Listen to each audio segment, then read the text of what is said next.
Okay, so now let's use cadence to create a differential pair, and let's assume I have this differential pair M1 and M2. The size for each transistor, NMOS transistor, is W equals to 40.2 micrometer, and the length is 1.05 micrometer. So we use a second way to lay out the transistors in cadence.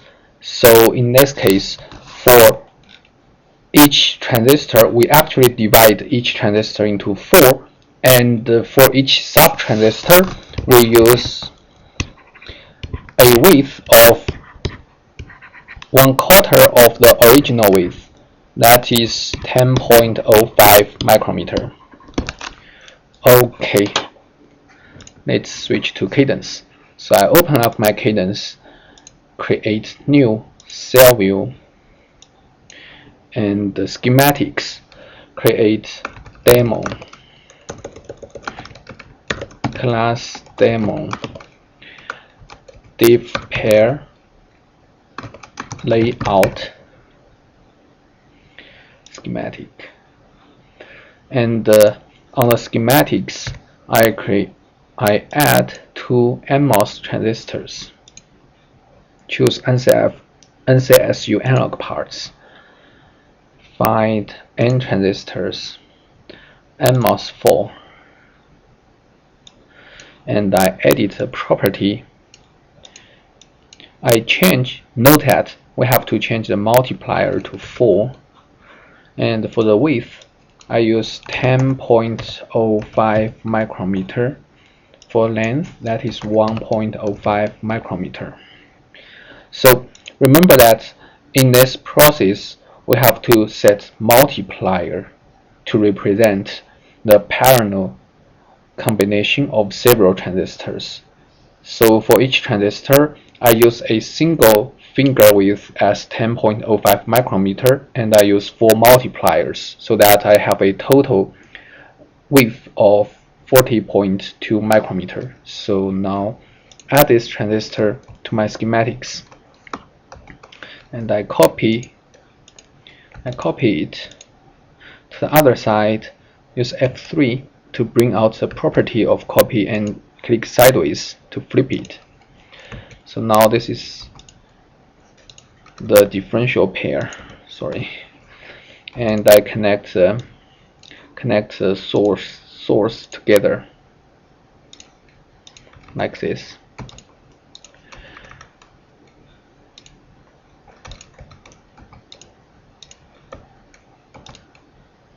And stretch the wire a little bit. Add the port S, means the shared source, and use input output as a pin. So this is the source,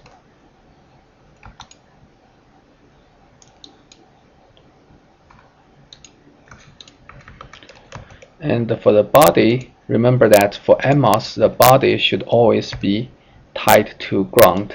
So go to analog library, add my ground, ND here, and for the input, I should have in positive and in negative, and output I should have output positive and output negative.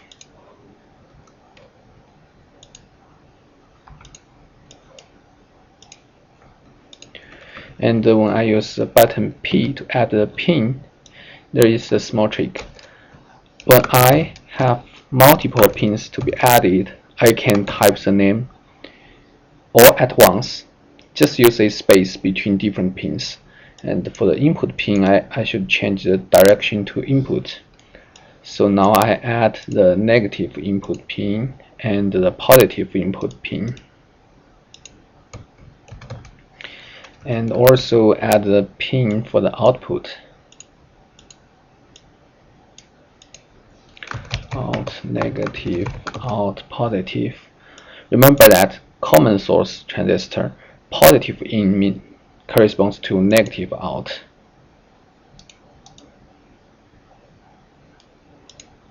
And negative in corresponds to positive out. So pretty much that's it. All my schematic for the differential pair. And now I close this, I minimize the schematic. I create a new file for the layout. Go to Cell View and choose a tool to be Virtuoso for my layout. And the view name has been automatically changed to layout. Click OK.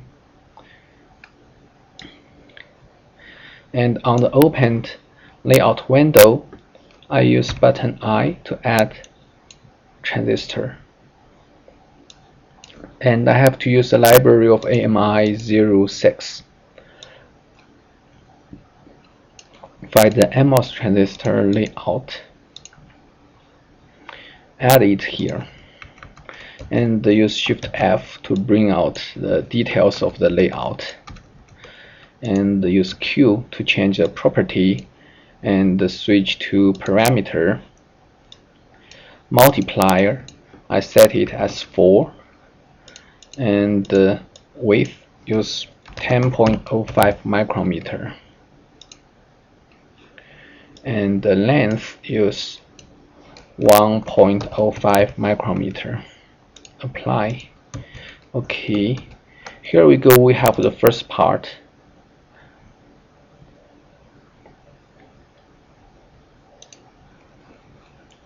Put it here.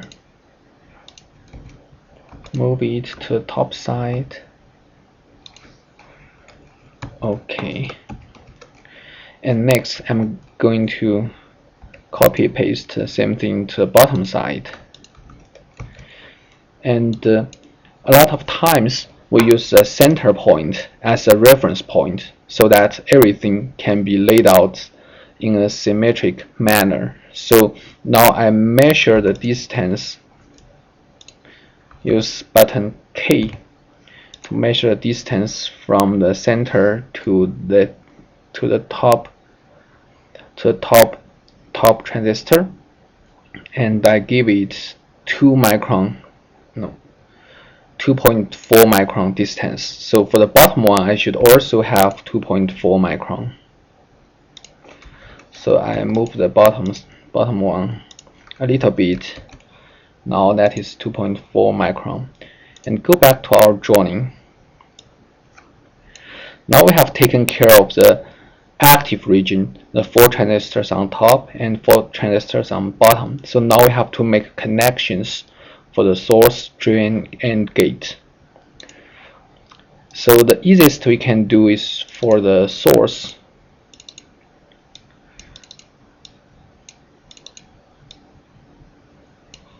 IO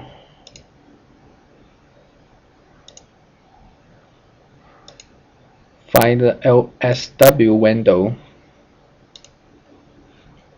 and switch the laser to metal 1 and use button P to add a path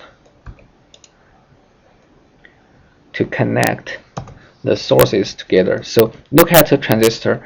The red regions are the 4 gates, and this is a source, drain, source, drain, source. So now I copy paste the traces to other sources. Okay, and further copy paste to connect them all together. When I want to rotate anything, I just need to use the right button of my mouse and I stretch it a little bit, use the button S. So now everything looks nice for my source. And next I'm going to do the connection for the gates. So those 2 transistors are half of M1 and those 2 transistors are another half of M1. So I go to LSW window, switch to poly layer, polysilicon, and connect the gates of the two transistors in this way.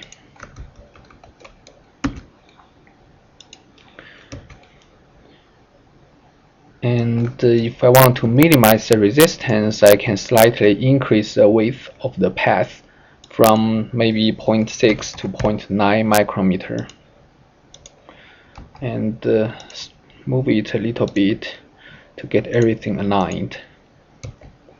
And now I copy paste this component to connect all the adjacent two gates. And move it a little bit.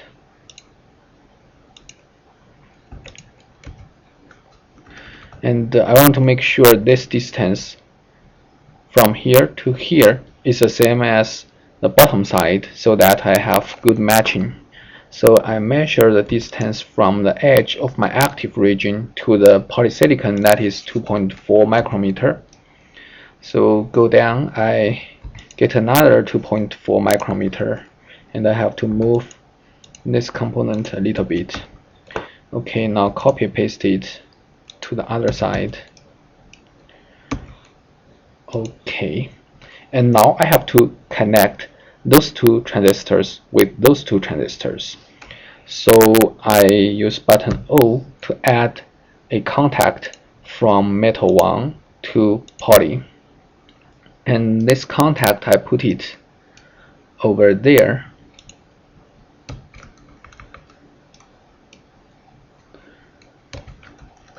Then I add the same contact on the bottom side.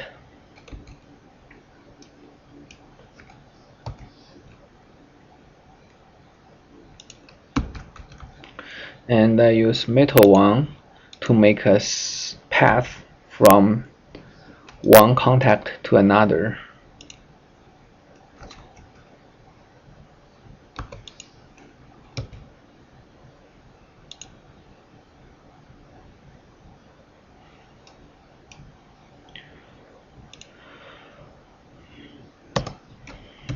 Okay, and as soon as I have done this, I run DRC to check if I have any design error. Because if I do DRC after I have finished everything, it will be a disaster. I may get a lot of errors and difficult to fix. So now go to ICFB information window. Good thing is we have no errors, so continue with the layout. Now I have to connect those two transistors to these transistors.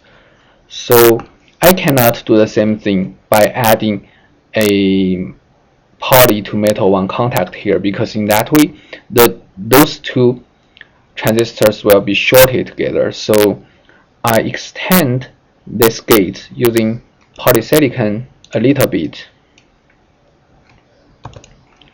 extend it to the outside,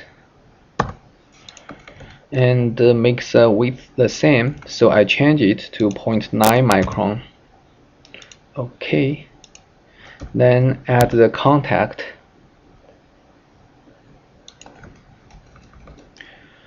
and now I use a metal 1 connect from here to this side. So I have to add another contact on the bottom side. Now switch back, go to LVS window, switch back to metal 1, and hit the path going down, makes a connection.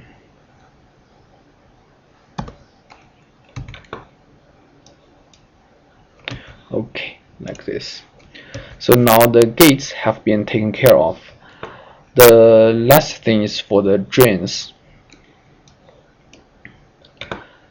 For the drains, I have to connect the drains of those two transistors, which is here, to the drains of the other two transistors, which is here. So what I can do is I add a metal 1 to metal 2 contact to transfer from metal 1 to metal 2 at this point. Because if I continue to use metal 1, then the drain will be shorted to the source. So I use metal 2 and go to metal 2 laser, add path, add signal path like this.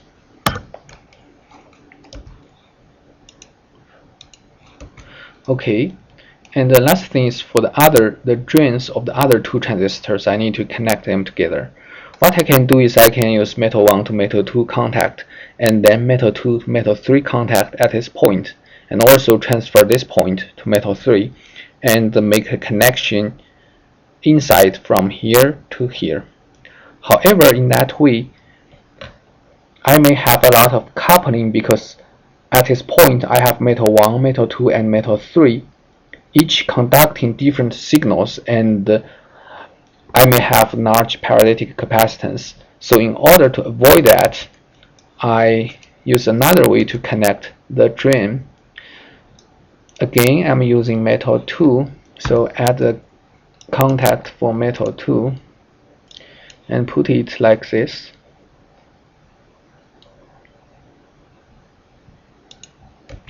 And add metal 2 here. So now I'm going to use metal 2 to go around and connect the two drains. So metal 2 and path.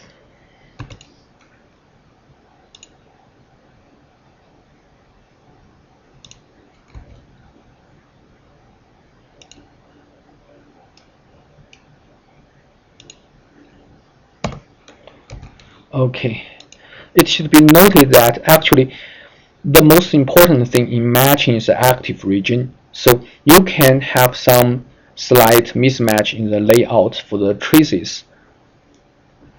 And what we can do is to minimize this kind of mismatch, but you cannot have perfect symmetry for the traces. Otherwise, the things will be shorted together. And depends on different applications. We have different optimized layouts for the traces, because sometimes we want to minimize the parasitic capacitance, and sometimes we may want to minimize parasitic resistance. So we have different ways to lay out the trace. So now we have done everything for the drain, gate, and source. We have to continue to extend the signal to the outside so that it will be easier for us to connect the differential pair to other components in our integrated circuit. So for the gates, this one is a gate for M1. We can connect it to the outside from here, and this one is for gate M2. We can extend it from there. So I'll switch back to metal 1 and add path.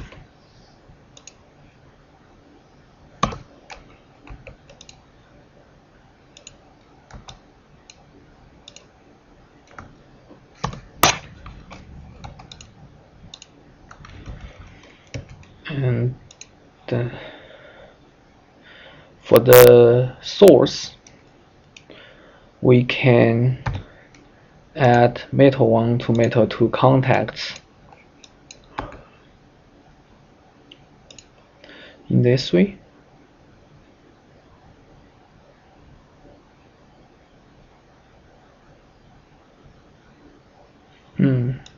I may want to use more contacts.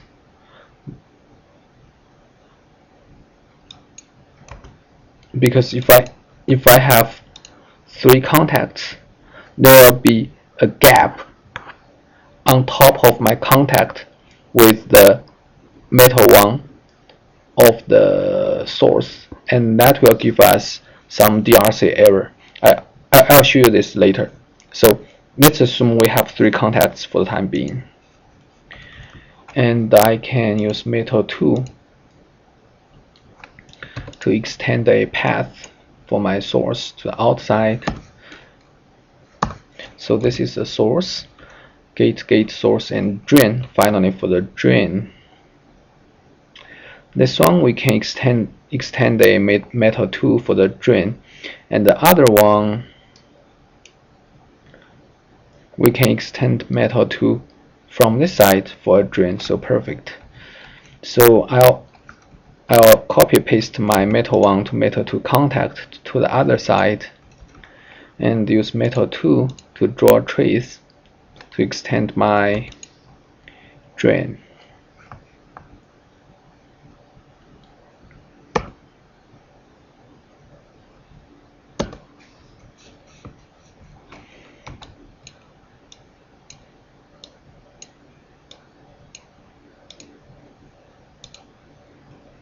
Copy paste. Okay. Now I have to add pin for those ports, so I use Ctrl P. For the gates, they are the input side. I can add in negative and in positive. And I have to check this box, display pin name. Also change the pin type from NWL to, for the gates, it's metal 1. Okay. And now go to my layout window. Add pin for negative in, and add pin for positive in. And if you add it but cannot see the symbol, you have to go to options, display, and check this box, pin names, display pin names, and display dot pins. Click OK. So we have the pin here and the pin name displayed. Next, let me add the source S, and that is input output on metal 2 laser.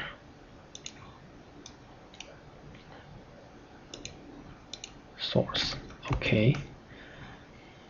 And add the pin for the output, out negative, out positive, that is output pin, metal 2.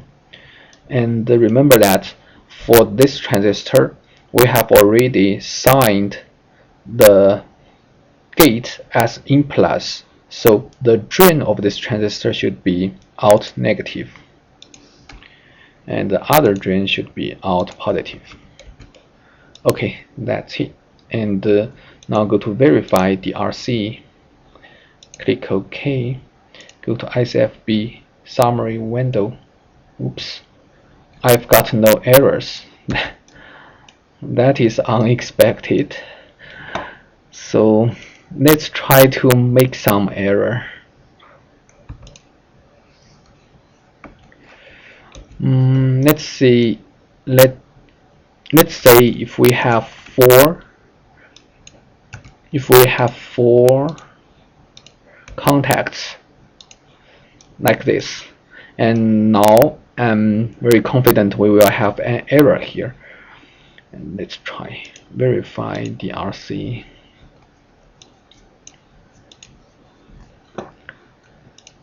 Okay, 4 total errors found. The error, it tells us the error is metal 1 spacing should be larger than 0.9 micrometer. That is because here, and those error has been highlighted. So the error, like here, the white box shows us the distance from metal 1 edge here to metal 1 edge here is smaller than 0.9 micrometer. So let me measure it. That is only 0.15 micrometer, so that's too small. You have different ways to fix this problem. One is to reduce the number of contacts to 3 contacts. And in this way, if we measure the distance from here to the metal 1 there, that is just 0.9 micrometer, so that is okay. And this is our previous case.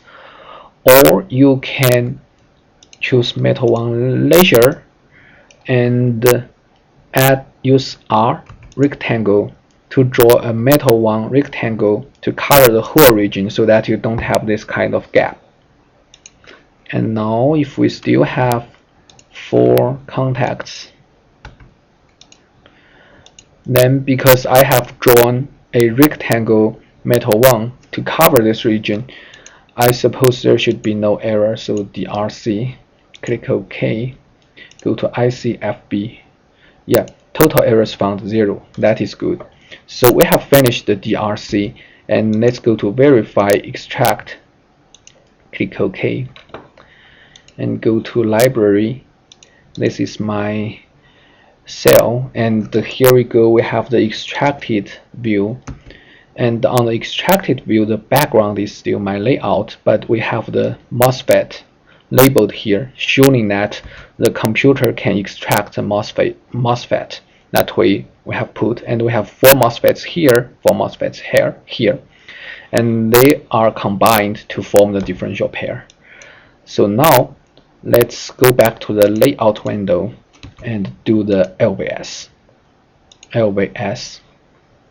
And remember that in the LVS window you have to change the location, the file that you want to do LVS. So I use browse and choose the design I just did here in my library and choose schematic. So now the location of the library has been changed to the one I just showed you, the design I just did. And browse the other window, switch to the library we just did, and choose extracted. So this is the extracted view. We compare the extracted view to the schematic. And click run, save the design. Wait for a little while, and now here we go. We have the report. The LVS job has completed the netlist match. That is good. And we can click output. On the output file, what you can see is we have a summary of the nets, the terminals, and the components in my layout design, and also a summary of the nets, terminals, and the MOSFETs in my schematics. As we can see, the nets actually are,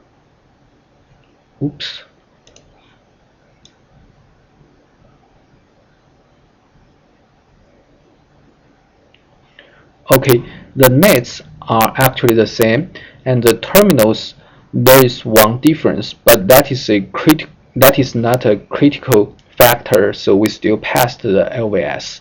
And for the MOSFETs, we have 8 MOSFETs in the layout and only 2 MOSFETs in the schematics. But the program decides that we are still safe because we are combining 4 MOSFETs for a larger MOSFETs in the schematics.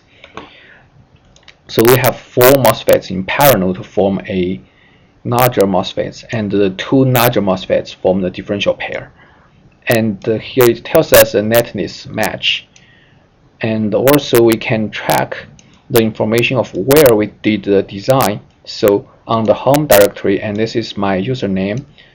Therefore, in your homework, you have to submit the report in this window, and from there, the TA can tell that you designed it yourself, and you can get the correct netlist match. And also, we have a comparison here: unmatched instance 0, unmatched nets 0, and unmatched terminals 0. So that is good. And I want to figure out why we have 6 terminals in my schematic. So, oh, yeah, actually I've made a mistake. In the schematics, we have a terminal that is not taken care of in our layout, and that terminal is a ground. So we have to add a body connection. So although we don't have any LVS error, but this is not a good design because we don't have the body connection. So now go back to the layout and hit the button O to add contact, and now I'm adding contact from M1 metal 1 to P substrate. That is my body contact, and I use 15 contacts and put it anywhere, but should be close so that my ground can be conveniently fed into the substrate that is close to my active region. Remember that we have loss in the substrate, so we have to put the body connection as close as possible to the active region. And I have to add another pin for the ground, and this means this mark together with GND means this is a global network, and this one actually represents the ground component we added in the schematics. So now choose input output metal 1, display pin name, so I put the ground here. And now let's redo the extraction. Okay. And run the LVS again.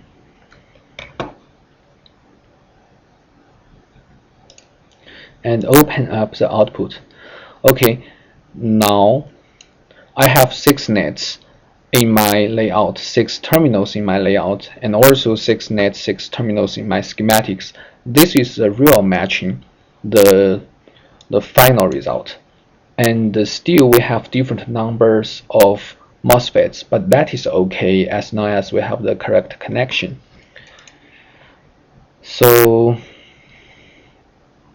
that's pretty much about it. And the last thing I want to show you is how to use the report output to help you fix the potential errors in your design.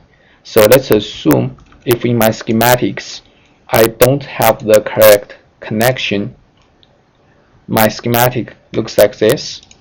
Then if I run the LVS to compare my schematic with my layout, I'll get error. The net list failed to match. Close it and open the output window. Here it tells me why the net list failed to match. We have different number of nets, and also you can go to the details. Here it tells you what happened in the mismatch between the schematic and layout, the detailed information, and if you trace those information, you can find out what's the problem. And finally, let me switch back, add this connection, and run my final LVS.